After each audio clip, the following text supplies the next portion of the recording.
ಕೆಳಗಿನವುಗಳಲ್ಲಿ ಯಾವುದು ಸರಿಯಾಗಿದೆ? ಶಾರ್ಕ್ಗಳನ್ನು ರೆಕ್ಕೆಗಳಿಗಾಗಿ ಬೇಟೆಯಾಡುತ್ತಾರೆ.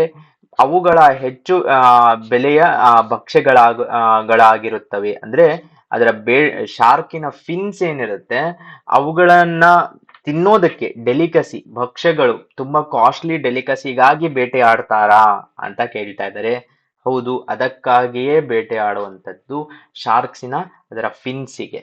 ಸೊ ಒಂದ್ ಸರಿಯಾಗಿದೆ. ಒಂದ್ ಸರಿಯಾಗುತ್ತಿದ್ದಂತೆ ಬಿ ಮತ್ತು ಡಿ ಅನ್ನ ಕ್ಯಾನ್ಸಲ್ ಮಾಡಬಹುದು, ಯಾಕಂದ್ರೆ ಅವು ಎರಡರಲ್ಲೂ ಒನ್ ಇಲ್ಲ. Next, pangolins are poached. ಪ್ಯಾಂಗೋಲಿನ್ಗಳನ್ನು ಚಿಕಿತ್ಸಿಕ ಮಾಪಗಳಿಗಾಗಿ ಬೇಟೆಯಾಡುತ್ತಾರೆ. ಅವುಗಳ ಸ್ಕೇಲ್ಸ್ ಏನಿರುತ್ತೆ ಅದಕ್ಕಾಗಿ ಬೇಟೆಯಾಡುತ್ತಾರೆ. ಎಸ್, ಅದು ಕೂಡ ಸರಿಯಾಗಿದೆ. ಸೊ ಒಂದ್ ತಪ್ಪಾಗತ್ತೆ. C is right. ಏನಪ್ಪಾ ಅಂತ ಕೇಳಿದ್ರೆ, ಇವು ಏನು ಶಾರ್ಕಿನ ಒಂದು ಫಿನ್ಸ್ ಏನಿದೆ ಇದನ್ನ ತಿನ್ನೋದಕ್ಕೆ ಬಳಸ್ತಾರೆ. ಸುಮಾರು ಒಂದು ಮೂರು ಭಾಗದಷ್ಟು, 1/3 ಭಾಗದಷ್ಟು ಎಕ್ಸ್ಟಿಂಕ್ಷನ್ ಆಗಿರೋದು ಶಾರ್ಕ್ಸ್ ಇದೇ ರೀಸನ್ ಇಂದ. ಇದನ್ನ ಶಾರ್ಕ್ ಫಿನ್ನಿಂಗ್ ಅಂತಾನೂ ಇದೆ. ನೀವು ಗೂಗಲ್ ಮಾಡಿದ್ರೆ ಶಾರ್ಕ್ ಫಿನ್ನಿಂಗ್ ಬಗ್ಗೆನೇ ಬರುತ್ತೆ.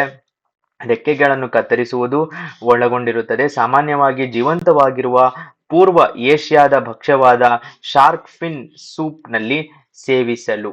ಓಕೆ, ಸೌತ್ ಈಸ್ಟ್ ಏಷ್ಯಾ ಅಲ್ಲಿ ಶಾರ್ಕ್ ಫಿನ್ ಸೂಪ್ ಅಂತ ಮಾಡಿ ಕುಡಿತಾರೆ. ಮತ್ತು ಪ್ಯಾಂಗಲಿನ್ಗಳ ಬಗ್ಗೆ ಒಂದು ಹೇಳಬೇಕು. ಅವನ್ನ ಭಾರತದಲ್ಲಿ, ಚೈನಾದಲ್ಲಿ, ಸೌತ್ ಈಸ್ಟ್ ಏಷ್ಯಾದಲ್ಲಿ ಅವುಗಳ ಸ್ಕೇಲ್ಸ್ ಏನಿದೆ ಅದು ಬಹಳನೇ ಒಂದು ಮೆಡಿಸಿನಲ್ ಪ್ರಾಪರ್ಟಿ ಇದೆ ಅಂತ ಅದನ್ನ ಟ್ರಾಫಿಕ್ ಮಾಡಿ ಟ್ರೆಡಿಷನಲ್ ಮೆಡಿಸಿನ್ ಅಲ್ಲಿ ಯೂಸ್ ಮಾಡ್ತಾರೆ. ಎಲ್ಲಿ ಅಂದ್ರೆ ಚೀನಾ ಮತ್ತು ಆಗ್ನೇಯ ಏಷ್ಯಾ ದೇಶಗಳಲ್ಲಿ ಯೂಸ್ ಮಾಡ್ತಾರೆ.